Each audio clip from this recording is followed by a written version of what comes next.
Quinta de Luz. Quinta de Luz é uma realização da USE Intermunicipal do Alto Tietê e vai ao ar todas as quintas-feiras das 20 às 22 horas aqui na Rádio Estúdio AFM. Participe do programa, o seu comentário ou sua pergunta são muito importantes.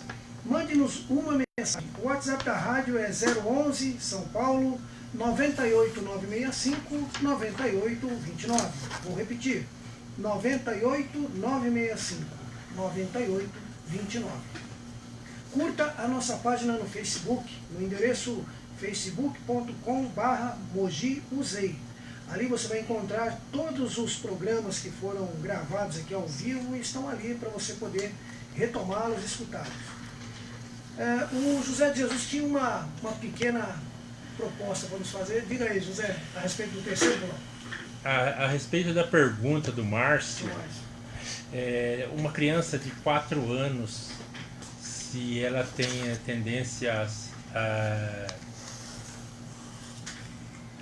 decidir o que ela vai querer ser na vida ainda, né? Isso. Nós nascemos homem e mulher biologicamente, né? E tudo que Deus faz é perfeito. Só para a nossa reflexão, tudo que Deus faz é perfeito. Se ele nasceu num corpo que ele talvez tenha escolhido lá com as suas provações. E o espírito, ele não tem sexo. Como foi falado, uma hora ele nasce como mulher, depende das suas necessidades de provações, de evolução. Agora, como que ele vai viver essa situação aqui, se é ou heterossexual, ou homossexual, ou sexo, é ele que vai decidir. Mas isso ele tem que estar numa condição adequada para ele poder escolher. Eu posso falar que uma criança de 4 anos quer fazer engenharia com 4 anos de idade? Não. Quer fazer medicina com 4 anos? Ele vai chegar à idade adequada para ele poder escolher o que ele vai querer fazer. Isso quando ele tiver. E nós devemos respeitar qualquer decisão que ele venha a tomar na vida dele. Tá? Então, só para ver que o espírito, nós nascemos homem e mulher, no corpo biológico de homem ou mulher. Agora, o que ele vai ser, aí é ele. Entendeu? E é interessante você falar isso, José, porque nós que temos... porque assim, nós vivemos... A nossa referência é a matéria. E a nossa referência é homem e mulher. Não é? Uma cadeira, uma mesa. Então, nós vamos formando já, quando falamos num carro, por exemplo, nós já formamos na ideia aquele automóvel. Tem lá 4 rodas, um volante, um motor. É a nossa referência. Então fica difícil, por exemplo, nós imaginarmos que nós não temos sexo.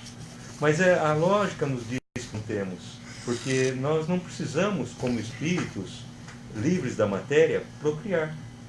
Nós não precisamos, as nossas forças criadoras, elas são voltadas para outros fins, como por exemplo os engenheiros siderais, que criam sistemas solares, galáxias, orbes, né, dentro desse contexto, ali contribuindo para que aqueles espíritos que ali se encontram possam evoluir.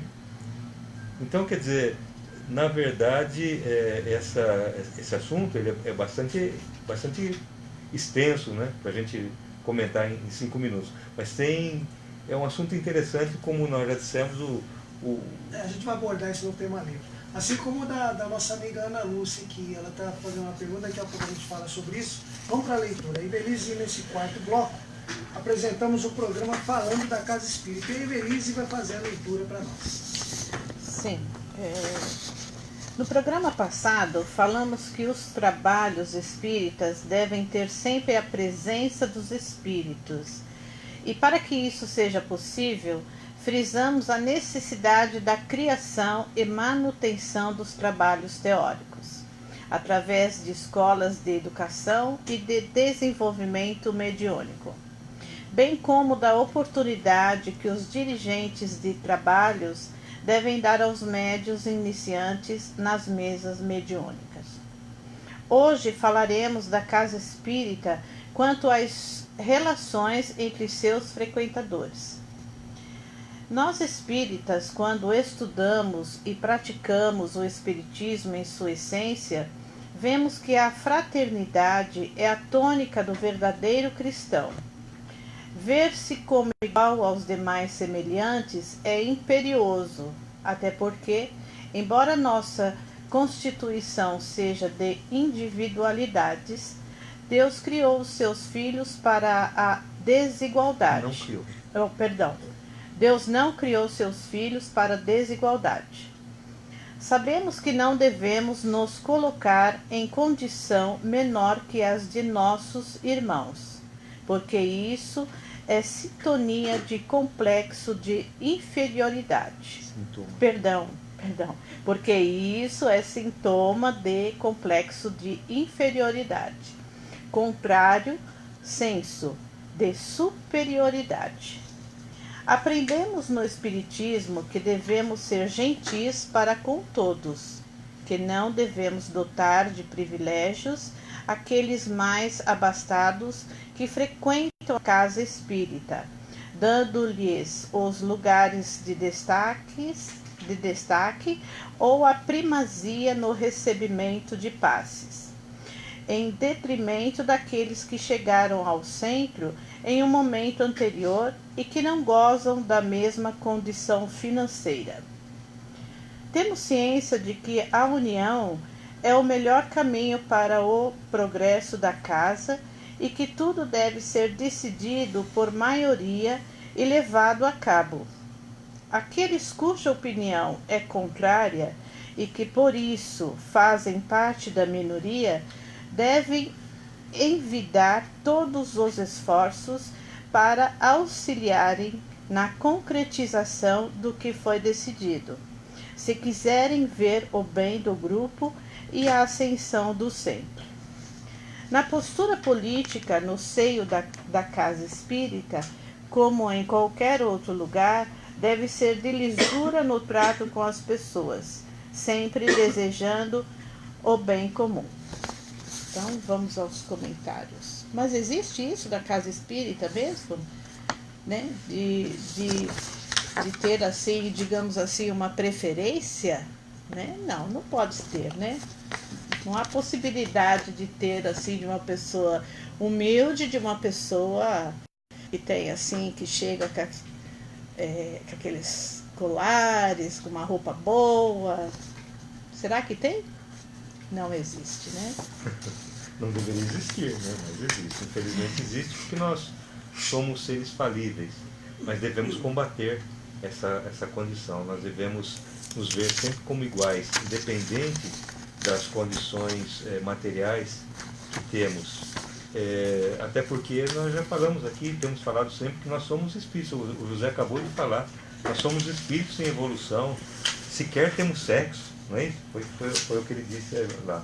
Então, nós estamos aqui passando pela matéria e temos, em determinadas situações, nós temos uma abastança material e outras, quando necessário, nós temos a sua carência. Principalmente, somos carentes, temos a carência quando não sabemos bem usar os recursos que passam pelas nossas mãos. Porque muitas vezes esses recursos, nós os temos como se fossem nossos. E nós somos apenas usufrutuários desses bens. Os bens, eles são divinos, ou seja, eles pertencem a Deus, não pertencem a nós. Mas o fato é que nós precisamos, como eu disse, nos ver como iguais, e por isso nós precisamos viver fraternalmente. Nós precisamos nos dar, aceitando uns aos outros, como somos, porque somos seres diferentes, temos as nossas divergências, até mesmo de gostos, de pensamentos, e uns precisam respeitar os outros, para que haja uma boa convivência. Então, essas questões, né, de preferência, isso deve ser, evidentemente, eliminado, porque se nós somos iguais, nós não temos que dar preferência a ninguém. E não podemos também menosprezar, não menosprezar, não é isso que eu queria dizer, é uma outra palavra, que a gente às vezes não dá muita bola para determinada pessoa, porque acha que ela ali é muito quieta, né? Mas às vezes a melhor ideia está com ela. Se nós a ouvirmos, É verdade. a melhor ideia está com ela. Não só para as questões, né, dos trabalhos sociais, administrativos, mas principalmente para os trabalhos espirituais. Às vezes porque os trabalhos, de uma maneira geral, evoluem, progridem. E os trabalhos espirituais não são diferentes. Eles vão progredindo. Então, às vezes, nós é que não vemos o progresso que o trabalho adquiriu. Mas os trabalhos progredem. E aquele médium, às vezes, mais tranquilo, aquela senhora, né? mais humilde, às vezes pouco fala, e ela, às vezes, se tiver oportunidade, ela vai dizer aquilo que nós precisamos ouvir, aquilo que o grupo precisa ouvir, para dar esse passo de progresso. Tem uma questão aqui, eu acho que dá até tempo para a gente fazer um documentário, que a Ana Lúcia, lá da Vila São Paulo, ela fez uma pergunta. Ela diz assim, que a mãe dela já desencarnou há 5 anos, e hoje ela estava na cidade e estava se dirigindo ao ponto de ônibus, e ela teve uma sensação forte de que ia se encontrar com a mãe dela. E a sensação foi tão forte que ela esqueceu que ela já tinha desencarnado, né? Então a sensação foi realmente muito forte. E quando ela se deu conta, então ela ficou com uma sensação, um sentimento, né, meio triste, claro, né? Naquele momento ela havia se lembrado da mãe dela com muita força. Dentro do Espiritismo, essas questões, né, o que nós podemos lembrar é o seguinte, que nós somos espíritos imortais. E como espíritos imortais, quando nós desencarnamos, nós, provavelmente, né, o ideal é que nós não fiquemos reunidos à família, né? Nós vamos procurar algum trabalho no plano espiritual para fazer, porque nós também, a partir do momento que nós desencarnamos, nós não vamos ficar vivendo um sono eterno. Se nós quisermos, nós podemos trabalhar no plano espiritual, né? Podemos estudar no plano espiritual, enfim, podemos continuar praticando alguma atividade útil, continuarmos sendo úteis, como toda criatura de Deus é útil. Podemos, né? E devemos. E devemos, né? Eu falo podemos por causa daquela história daquela mulher lá do nosso lar, que estava lá um bom tempo e não fazia nada. Então, às vezes a pessoa não quer fazer nada. 6 anos, 5 anos, e tinha 300 bônus horas. Pois é. Então, às vezes a pessoa não quer fazer nada, né? Mas enfim. Então, quando nós desencarnamos, o ideal é que não fiquemos perto da família. Então, e geralmente acontece dos espíritos desencarnados se afastarem um pouco da família.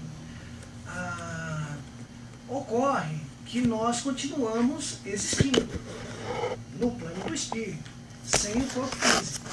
E, volta e meia, se nós tivermos a possibilidade e merecimento, e eu digo isso pela ótica do desencarnado, né, se ele se afastou da família, tem a possibilidade de voltar para fazer uma visita, né?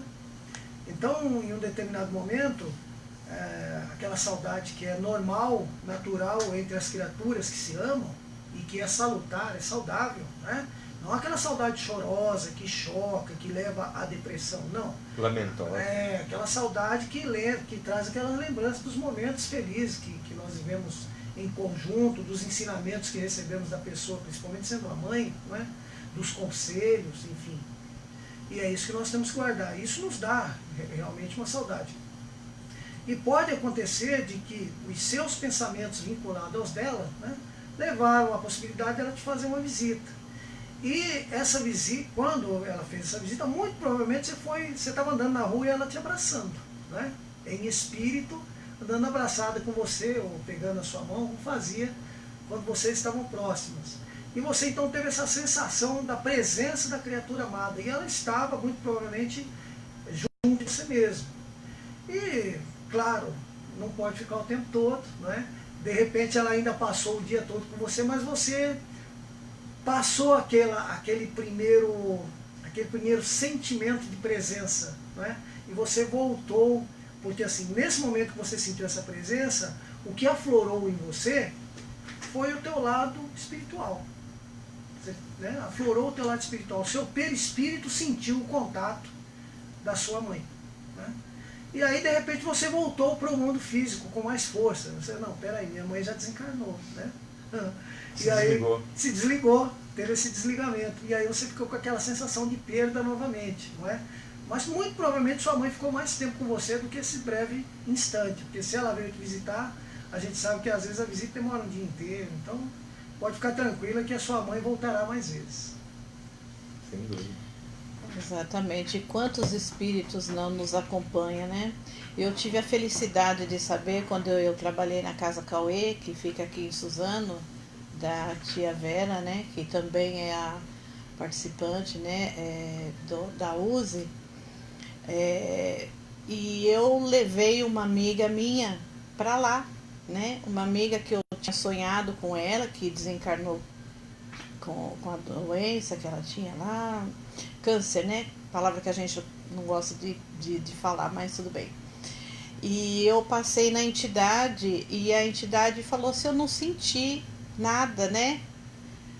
Assim, eu falei, não sentiu. Ela falou assim, filha, você trouxe uma amiga sua aqui para nós, uma amiga que estava sofrendo, uma amiga que estava assim em desespero, porque eu tinha sonhado com ela, né?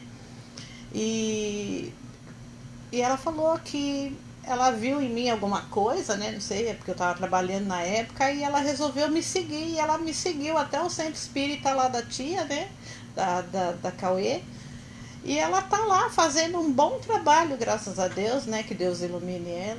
Então a gente é acompanhado, sim, muitas vezes, né? Pelos espíritos que às vezes vê em nós alguma coisa, não sei se é porque a gente, sei lá, está no espiritismo, e eles acompanham a gente, né, para ver onde será que essa mulher ou esse homem vai, né, vou acompanhar, né, e aí acabam ficando lá, né, recebendo ajuda lá dos espíritos, dos mentores daquela casa. Muito bacana isso. O Márcio mandou uma outra pergunta aqui. Ele diz assim, se não for incômodo, não é incômodo, Márcio, fique tranquilo. Outra pergunta, nossos entes queridos sentem no mundo espiritual o nosso sofrimento pela perda? E aí ele faz uma segunda. Se sim, isso atrapalha a evolução espiritual deles? Quem quer responder aí? Eu já falei muito hoje. Você falou daquela lembrança lamentosa, chorosa. Isso realmente não é bom. Isso nunca ajuda ninguém, nem quem está encarnado e nem quem está desencarnado. Então, agora, quando o sentimento ele é verdadeiro, é real, porque às vezes a pessoa ela lamenta a perda de um ente querido, mas pelo egoísmo, mais pelo bem que ela fazia para si, do que propriamente pela pessoa propriamente dita. Porque a mulher desencarnou, quer dizer, ela lavava minha roupa, né? Ela cuidava, fazia a minha comida. Quem vai pagar as contas? E vou falar do marido para não falar da mulher, senão vai ficar ruim para mim, né? Mas é isso, quer dizer, aquele sentimento de apego, ele nunca é bom. O apego ele manta, ele aprisiona, né? Agora, o amor, quando o sentimento é de amor, quando ele é real, ele liberta. Né? E na verdade os desencarnados sentem os dois, né? Tanto o sentimento de sofrimento, como pergunta o Carlos aqui, ele está perguntando, o sofrimento que eles sentem, né? Sentem e não faz bem para eles não, né? Incomoda.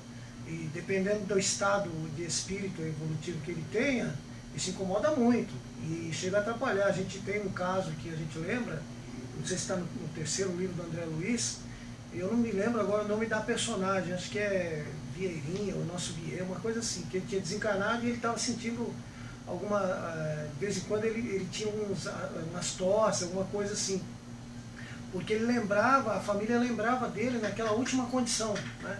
Então quando o André está passando ali para fazer o trabalho médico dele no plano espiritual, ele começa a ter aquele ataque. E aí os espíritos conversam, falam que ele está tendo aquele ataque já por uma outra vez e tal. E os espíritos então decidem, o mentor fala assim, nós vamos fazer o seguinte, nós vamos levar bastante problema para a família do nosso Vieira, se não me engano é Vieira o nome dele, não lembro agora. Nós vamos levar bastante problema para a família, que é para a família desviar a atenção dele, para ele poder se recuperar aqui no plano espiritual.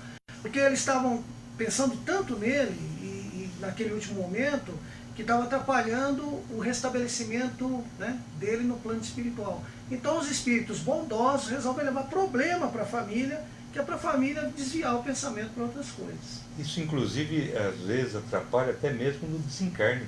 Sim. Às vezes a família está tão apegada, Sim. e o espírito já teria condições de se desligar da matéria, e ele não consegue.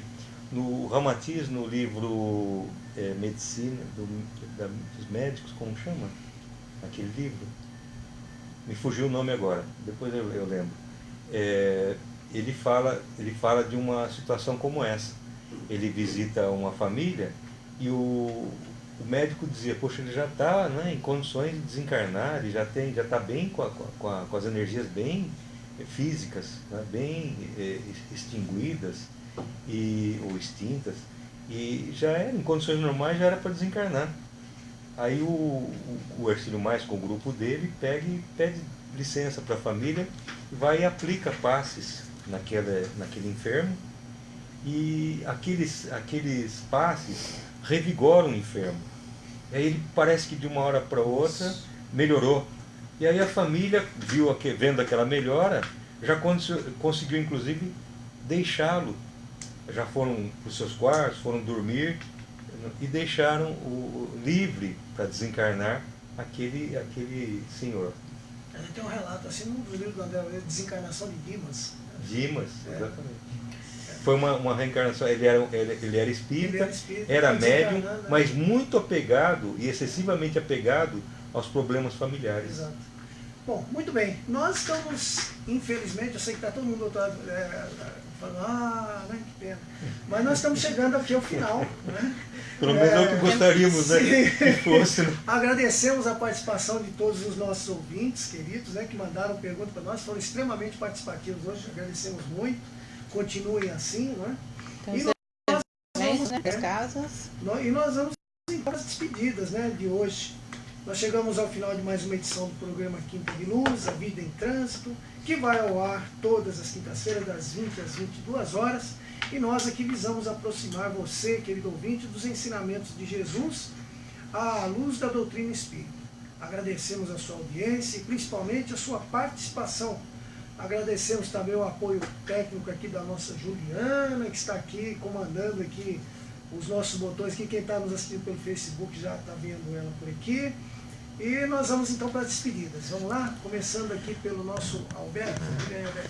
Boa noite a todos, um grande abraço a todos. Nós voltamos na próxima quinta-feira. José de Jesus. Boa noite a todos. Que a paz de Jesus esteja com todos. Antes do boa noite, eu quero falar sobre o evento que vai ter, né? No caso, a Entidade Luz Caridade Ramatiz. É agora no dia 22 de setembro. Tem a galinhada, tá? R$25 a retirar, né, José? Fica na rua Odilon da Cunha Melo, 175, no Rodeio Mogi das Cruzes. E também tem a palestra no Núcleo Lírio do Campo, na rua José Rodrigues Mano Júnior, 29. Amanhã nós temos lá a Leila Soares, tá bom?